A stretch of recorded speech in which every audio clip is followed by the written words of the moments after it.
Hey, this is Dave DeCamp from antiwar.com. This is anti-war news for Thursday, October 31st, 2024.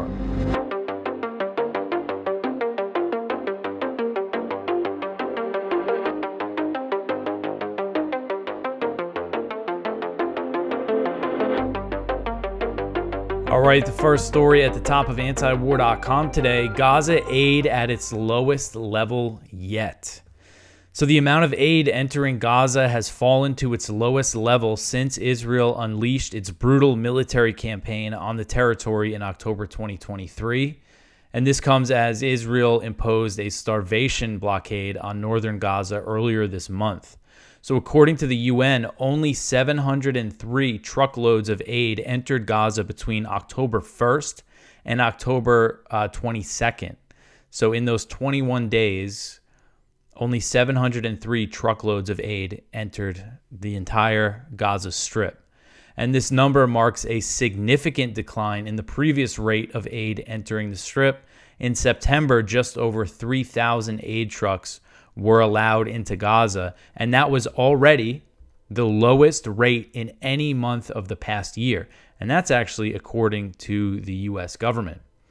You see this picture here. These are Palestinian women in southern Gaza lining up to buy bread. You see these huge crowds struggling to, get what they need to live. This is who the U.S. and Israel are starving in Gaza.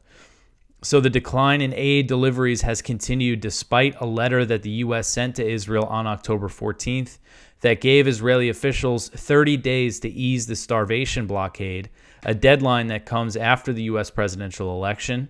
The letter called for Israel to allow 350 aid trucks into Gaza per day and said if the demands were not met, there would be implications for U.S. policy related to foreign assistance laws. But of course, there was no real threat to actually cut off military aid. And so the U.S. said 350 aid trucks in every day. There's been 703 trucks in 21 days. So not even close to what the U.S. is asking for. And even 350, the aid groups say that they need at least 500 a day for people to survive. So this letter, it didn't explicitly say that the U.S. would cut off aid, and this is going to be after the election, so who knows how things are going to be then. And I covered a couple days ago Hala Rarit, a former Arabic language spokeswoman for the State Department. She resigned over U.S. support for Israel, and she said what was obvious to all of us, that this is just a PR ploy. She also said something that was interesting, that there's no way a letter like that gets leaked unless they want it to be leaked. So now what's happening in northern Gaza? At the beginning of October, Israel ordered hundreds of thousands of Palestinian civilians to evacuate northern Gaza and cut off all aid deliveries into the area, following an outline for an ethnic cleansing plan known as the General's Plan, we've been talking about this a lot lately because this is what's going down right now in northern Gaza. They're attempting to carry out an ethnic cleansing plan, and it involves extermination, either by military action or a starvation blockade. They've killed over 1,000 people in northern Gaza since they started this, pushing, I believe the number of displaced people is about 50,000. I know some, and that's people who have just been forced out of their homes by the Israeli military. And these numbers, we don't know the exact numbers, but that's just kind of a ballpark. And very few, a very limited number of aid trucks, maybe a handful, a dozen or so have entered North Gaza. And none have gotten into Jabalia and the towns that are around it, which is where Israel has focused its assault. That's been under complete siege. A UN official, the Undersecretary General for Humanitarian Affairs, recently warned that the entire population of North Gaza is at risk of dying due to this siege and the Israeli military operations. She said, quote, "What Israeli forces are doing in besieged North Gaza cannot be allowed to continue. Shelters have been emptied and burned down. Families have been separated and men and boys taken away by the truckload," end quote. So the next one here, U.S. ignoring reports of Israel using weapons to kill civilians. So the Washington Post had a big report on Wednesday that said the Biden administration has been flooded with nearly 500 reports of U.S. weapons being used by Israel to kill civilians unnecessarily, but no action has been taken. And by refusing to act, the State Department is in violation of its own policy that was started in August 2023, just a few months before October 2023. And they started this policy as a result of concerns over U.S. weapons being used by Saudi Arabia and the UAE to kill civilians in Yemen. The policy, known as the Civilian Harm Incident Response Guidance Process, directs U.S. officials to investigate incidents and recommend action within 2 months. According to the Post report, not a single of the nearly 500 reports have reached the action stage. So they haven't done a single thing about any one of these reports. And so this process, this Civilian Harm Incident Response Guidance process, a U.S. official said that it has become functionally irrelevant because senior U.S. officials in the State Department are dismissive of any non-Israeli source. So Mike Casey, a former State Department official who resigned in July, said that senior State Department officials often dismiss the credibility of Palestinian sources, eyewitness accounts, non-governmental organizations, the Palestinian Authority, and the United Nations. They dismiss all of that stuff. The only source that they listen to is Israel. And at least 1/4 of these cases has been dismissed in the first of the 3 investigative stages, either because they were deemed not credible or officials thought that U.S. weapons were not used. The rest of the cases have reached the verification stage, but all that is that just involves the U.S. asking Israel about it. And this, of course, gives the Israeli government the opportunity to make up any excuses for its own war crimes that are being committed with U.S. weapons. It's a complete joke. A former official told the Post, quote, "We asked the government of Israel about the cases. Did you forewarn? Why did you hit this school or safe road or safe zone?" End quote. More than 2/3 of the cases remain unresolved as they are pending a response from the Israeli government. State Department spokesman Matt Miller had made clear throughout the past year that the U.S. has been deferring to Israel when asked about atrocities being committed with U.S. weapons. So this goes back to Tuesday. Israeli strikes on a residential building in northern Gaza's Beit Lahia killed at least 109 Palestinians, including more than 24 children.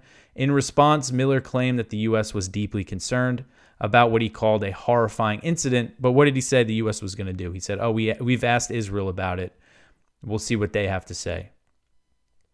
So the U.S. is in violation of multiple foreign assistance laws by continuing to supply weapons to Israel, as it intentionally blocks food aid to a starving Palestinian population and slaughters women and children on a daily basis. A group of American healthcare workers who volunteered in Gaza have estimated the U.S.-backed Israeli bombing campaign and siege has killed at least 118,908 Palestinians, including over 60,000 who have starved to death. I actually interviewed one of those doctors, and that interview is going to be coming out on Saturday, and we get into some of the horrific, gruesome details about the things that they saw. The U.S. has spent at least $22.76 billion on supporting the genocidal campaign in 1 year, including $17.9 billion on direct military aid and $4.8 billion on military operations to support Israel in the region. So, I mean, it's just criminal what this Biden administration has done. Just evidence, and this evidence just keeps piling up, and it just doesn't change anything. All right, so the next one here, North Gaza's Beit Lahia declared a disaster zone amid constant strikes. So the northern Gaza city of Beit Lahia was declared a disaster zone on Wednesday amid relentless Israeli strikes and a total siege that has shattered the infrastructure. The Beit Lahia municipality said in a statement, quote, "We declare that the city is a disaster area due to the Israeli war of extermination and siege, and it has no food, water, hospitals, doctors, services, or communications," end quote. The declaration came a day after an Israeli attack on a single residential building in Beit Lahia killed at least 109 Palestinians. And then on Wednesday, there were more strikes, Wafa reported at least 14 civilians were killed by fresh Israeli shelling of the city. And the city's been under a complete siege since early October. No aid has gotten in, part of this ethnic cleansing plan. The Kamal Adwan Hospital is in Beit Lahia. I've been covering the Israeli attack on that hospital, and the director says they're unable to treat the wounded. Also, Gaza civil defense is not able to operate in the area, so that they can't even bring the wounded to the hospital. Dr. Eid Sabah of the Kamal Adwan Hospital told Al Jazeera, quote, "Whoever is injured just lies there on the ground, and whoever is killed can't be transported except by mule-drawn cart," end quote. Israeli strikes were reported across other parts of Gaza on Wednesday. 7 people were reported killed by Israeli strikes on 2 houses in the southern city of Khan Yunis, and 6 were killed in central Gaza in 2 separate attacks on tents sheltering displaced Palestinians. Gaza's health ministry said in its daily death toll update, which it releases about midday Gaza time, that at least 102 Palestinians were killed and 287 were wounded by Israel's assault in the previous 24-hour period. The ministry counts bodies that are brought to hospitals and morgues and does not account for Palestinians missing and presumed dead under the rubble. And also, we talk about the civil defense not being able to operate. We've heard a lot about bodies just being strewn on the streets in these besieged areas, and those bodies aren't getting counted as well. All right. So the next one here, if it looks like ethnic cleansing, it probably is. So this is actually a piece at Haaretz from their editorial board, basically saying, yeah, Israel is committing ethnic cleansing in northern Gaza right now. And again, this is Israeli media. You don't see this stuff from the New York Times or the Washington Post. This is them just outright saying, if it looks like it, that's what they're doing. For 3.5 weeks, Israeli forces have been besieging the northern Gaza Strip. Israel has almost completely blocked the entry of humanitarian aid, thereby starving the hundreds of thousands of people who live there. Information emerging from the besieged area is only partial, because ever since the war began, Israel has barred journalists from entering Gaza. But even based on the little that has been revealed to the public, 2 things can be said about the siege.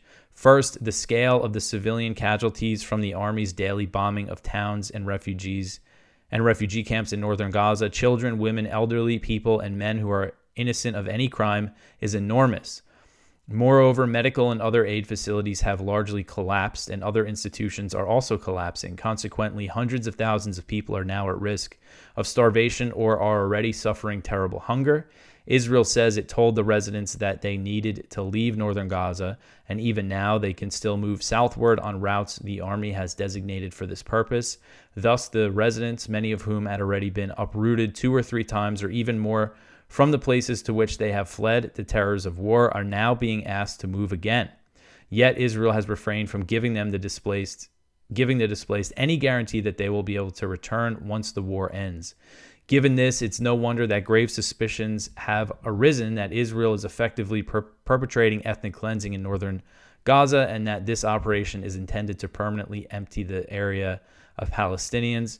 And the suspicion fits with both the principles of the General's Plan being pushed by Major General Giora Island, a plan Defense Minister Yoav Gallant has denied implementing. But again, it's clear. There's another report that Haaretz had that, yes, they are implementing the General's Plan, a partial General's Plan, they call it. So again, this is happening. Israeli media is acknowledging it. It's being ignored by most of the U.S. media. They've been reporting on the horrific situation, but nobody's really just calling it what it clearly is, based on Israel's own plans that they've been openly discussing. All right, so the next one here, Israel begins intense attack on Lebanon's Baalbek. So this one's from Jason Ditz.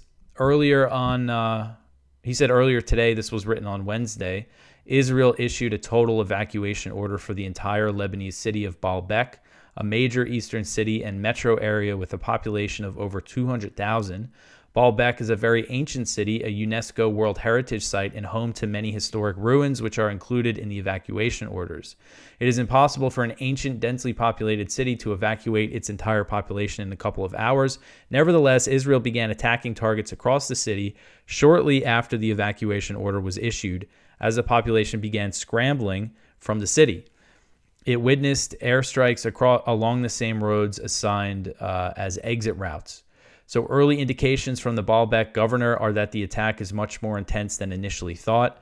A state of panic is reported among the remaining population still trying to figure out how to escape with little notice. Death tolls are far from being finalized, but an early report from the Lebanon Health Ministry is that 19 people were killed, 8 of them women, so far in the attacks. Several videos show strikes on diesel fuel tanks causing major explosions, but it's not clear what is actually being targeted. Further reports indicate residential areas have also been hit, which is par for the course in the current Israeli air war. So this is where they recently launched a lot of airstrikes in the Bekaa Valley, which is where Baalbek is located. That was the other day. They killed over 60 there. But I mean, look at this, these Roman ruins, and this is just such a beautiful part of the world. And, this is all being threatened by Israeli airstrikes now. Sorry, my hair is like driving me crazy. You keep seeing me adjusting it. But anyway, all right, the next one here. The Lebanon prime minister is hopeful for ceasefire with Israel in the coming hours or days. So this article is from AFP. Lebanon's prime minister said that U.S. envoy Amos Hochstein has signaled during a phone call on Wednesday that a ceasefire in the Israel-Hezbollah war was possible before U.S. elections are held on November 5th. Najiv Makati said, quote, "The call with Hochstein suggested to me that perhaps we could reach a ceasefire in the coming days before the 5th of November, end quote, before the election. Hochstein was headed to Israel on Wednesday to discuss conditions for a ceasefire with Hezbollah, State Department spokesman Matt Miller told reporters. Hezbollah's new leader, Naim Qassem, on Wednesday said the group would agree to a ceasefire with Israel under acceptable terms, but added that a viable deal has yet to be presented. Makati, the Lebanese prime minister, said that Hezbollah is no longer linking a ceasefire in Lebanon to a truce in Gaza, but criticized the group over its late reversal.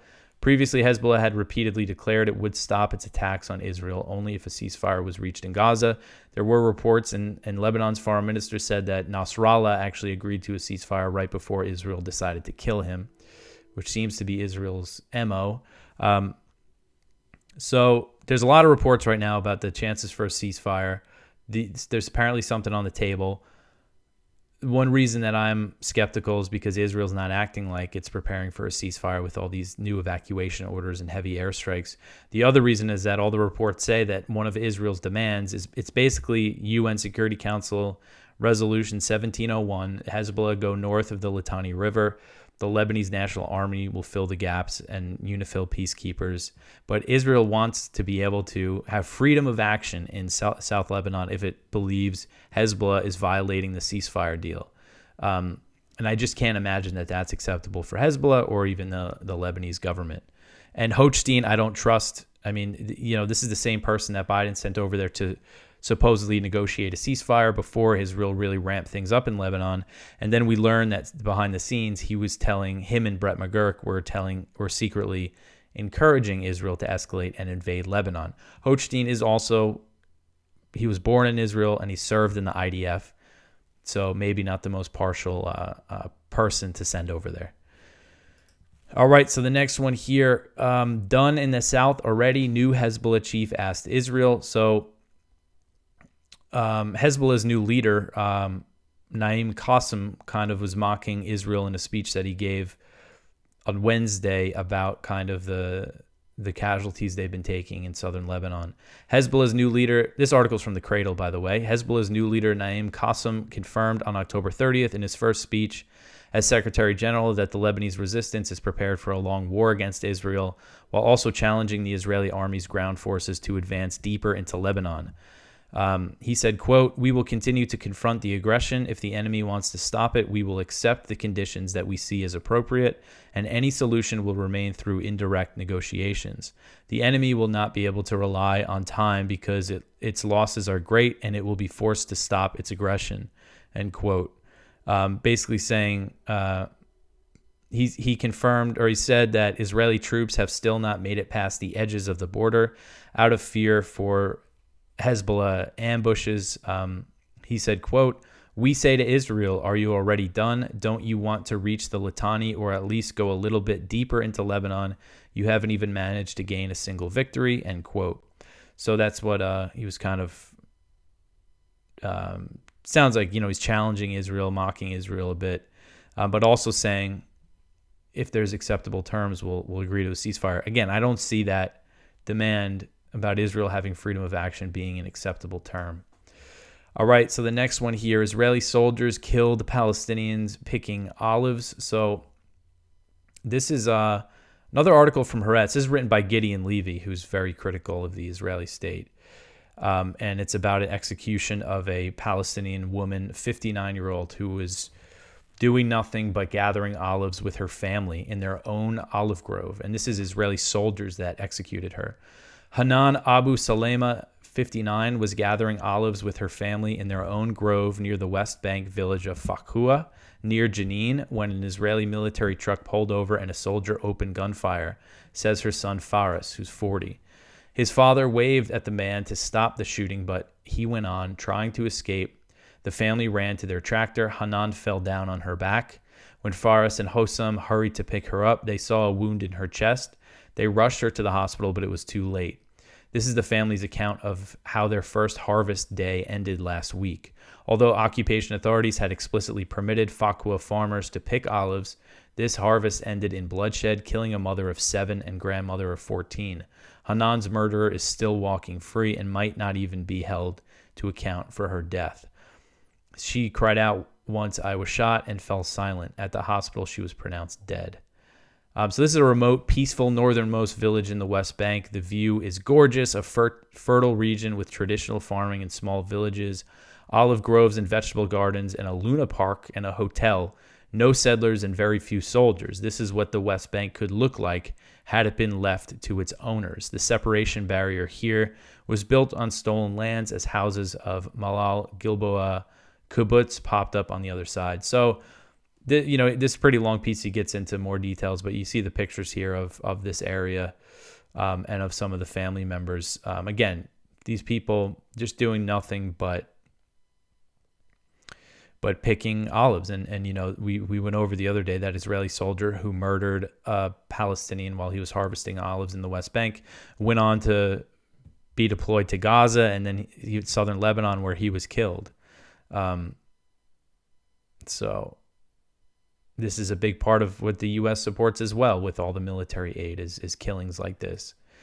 All right, so the next one here, Zelensky asked the U.S. for Tomahawk missiles.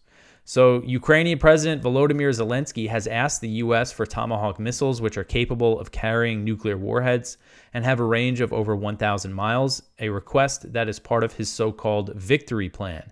So Zelensky did not make this part of his plan public, but the request was revealed by an unnamed U.S. official speaking to the New York Times for a report that was published on Tuesday. The report said that the idea of giving Ukraine Tomahawk missiles was totally unfeasible. The report said, quote, a Tomahawk has a range of 1,500 miles, more than 7 times the range of the long-range missile systems called ATACMS that Ukraine got this year. And the United States sent only a limited number of those, senior U.S. officials said, end quote. On Wednesday, Zelensky made clear that he was angry over the leak. He said, quote, and this was confidential information between Ukraine and the White House. How should we understand these messages? So it means between partners, there's nothing confidential, end quote. So, he's asking for Tomahawk missiles. These things have a range of over 1,000 miles. These are serious weapons. They are nuclear capable. They used to be part of the nuclear deployed as part of the nuclear triad. As far as I understand, they've been phased out as a nuclear weapon, but they're still capable of carrying nuclear warheads. And this is just such a sensitive issue with Russia. One of Putin's biggest gripes with NATO before he invaded Russia was the fact that they were putting these Mark 41 launchers in Poland and Romania.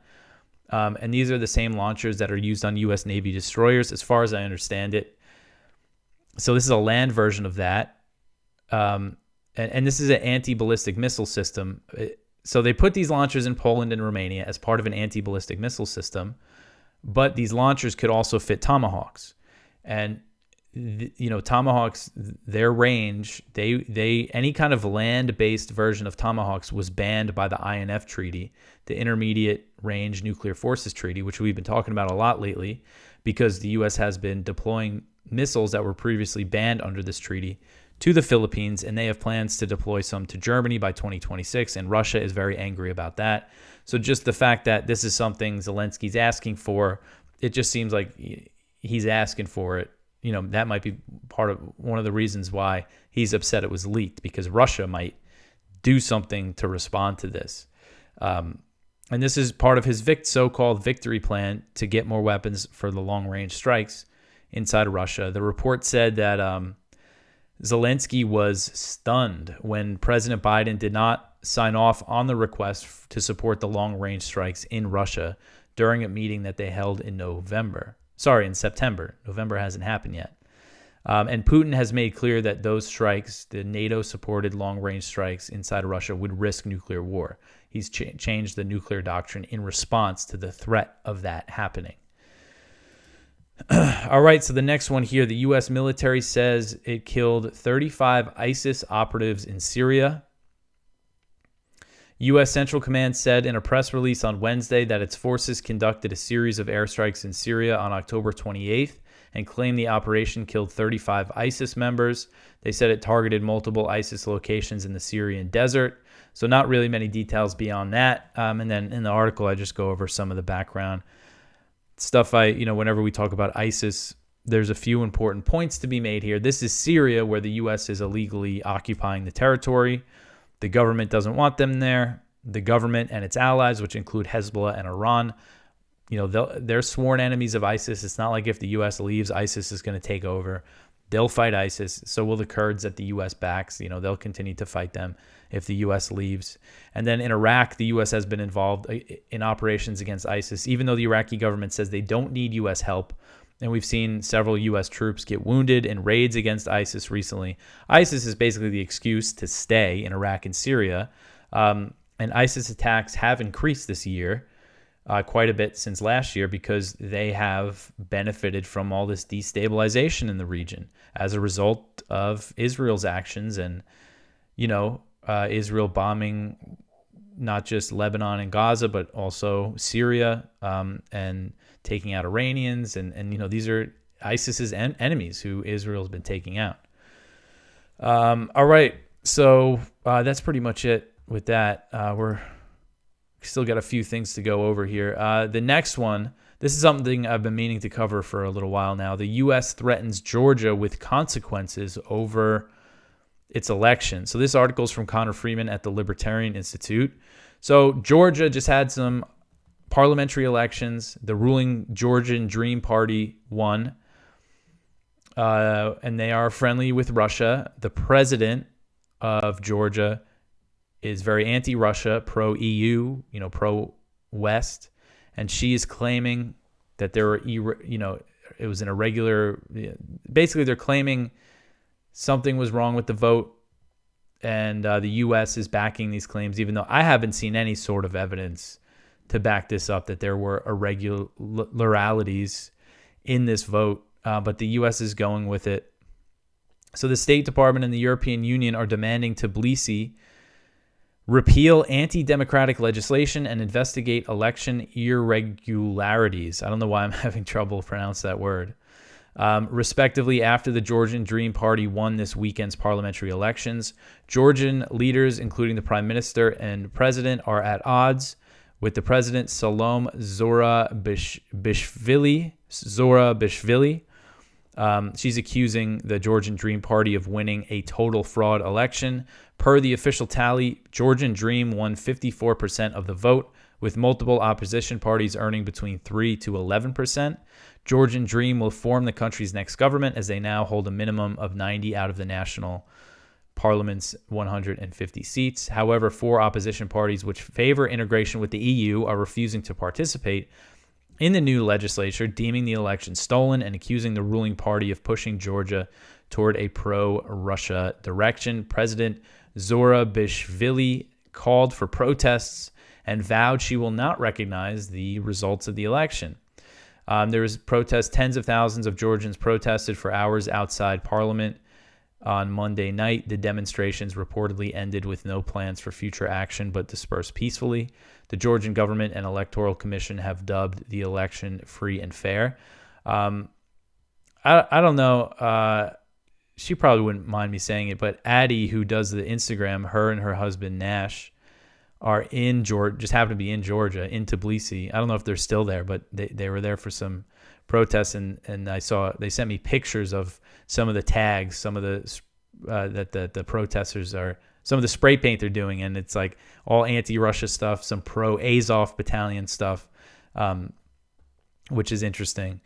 So anyway, in response to this, State Department spokesman Matt Miller threatened Georgia with consequences before adding his demands. Miller characterized the elections as having taken place within an environment shaped by the ruling party's policies, including a misuse of public resources, vote buying, and voter intimidation. And so these are things, that was his quote, vote buying and voter intimidation. These are the things that they're claiming, which, I mean, how do you really prove that, especially from the U.S.? And this is Georgia, is where they recently passed a foreign agents law that requires any NGO that receives money from a foreign government, more than 20% of its budget from a foreign government, to register as a foreign agent. Very similar to the Foreign Agent Registration Act here in the U.S., but the U.S. responded by, it's really something, because it's a law against foreign interference. And how did the U.S. respond to it? By doing some foreign interference. It just goes to show the U.S. strategy. It's just everything's, when you have a hammer, everything's a nail. They respond to everything with sanctions. And if you just look at it logically, like how are the people who pass this law going to react when you, a foreign government, try to hurt them economically for passing a foreign, anti-foreign interference law? So it's just, again, you see the way the U.S. operates. It just seems very clumsy. All right, so the last story here, Boeing overcharged the U.S. for spare parts at an 8,000% markup. This is from Kyle at the Libertarian Institute. A report from the Pentagon Inspector General found that Boeing massively charged the Department of Defense for spare parts on the C-17 Globemaster, the overcharging including the pricing of replacement soap dispensers at 80 times the market value. The report says, specifically for the 46 spare parts we reviewed, the Air Force paid fair and reasonable prices for 9 spare parts, or 20% valued at $20.3 million. We could not determine whether the Air Force paid fair and reasonable prices for 25 spare parts, or 54% valued at $22.2 million, and the Air Force did not pay fair and reasonable prices for 12 spare parts, or 26% valued at $4.3 million. The Inspector General found the overpayments to Boeing totaled about $1 million. The Pentagon has awarded Boeing over $34 billion in sole source contracts for the C-17 Globemaster since 2011. The Department of Defense audit was limited to looking at a small number of spare parts. So this is what they just found by looking at a few things. And so this is pretty common. I mean, very common. I forget what the price was, but I remember there was like a coffee mug that they included in fighter jets for pilots that they charge just like some crazy number for. So this is a very common thing that you see with these arms makers that are in bed with the government. So that is it for the news for today. Please go check out our viewpoints, one from Anatola Levin and Ted Snyder. Biden's leadership is blowing the lid off 2 wars. One from Caitlin Johnstone, Israel continues its war on journalism. One from Qasim Muadi, what is the general's plan? Israel's ongoing ethnic cleansing of northern Gaza. One from Marko Marjanovic, G7 to seize $50 billion in Russian sovereign proceeds for Ukraine. That's at his Substack. And one from Arab Substack at Responsible Statecraft, the U.S. needs to step back from Israel. So please go check all of that out. Help us out with our fundraiser. We're still in fund drive mode, getting closer to the goal of $100,000. And matching funds are still in effect. So we're trying to wrap this up by Tuesday, the election day. So antiwar.com/donate. Cast a vote for peace. That's what our new fundraising pitch is. No matter who you vote for next Tuesday, unfortunately, we don't expect a big scaling down of the military-industrial complex. But if you donate to antiwar.com, it's a way you can show your support for peace and You can write off the donation if you're in the U.S. because we're a nonprofit. So that the money that you give to us will not go to the war machine. So antiwar.com/donate. I will be back tomorrow with some more news. Help us other ways if you can't donate. Share the show, like, subscribe, comment. All that stuff helps out. I will be back tomorrow with some more news. Thanks for listening.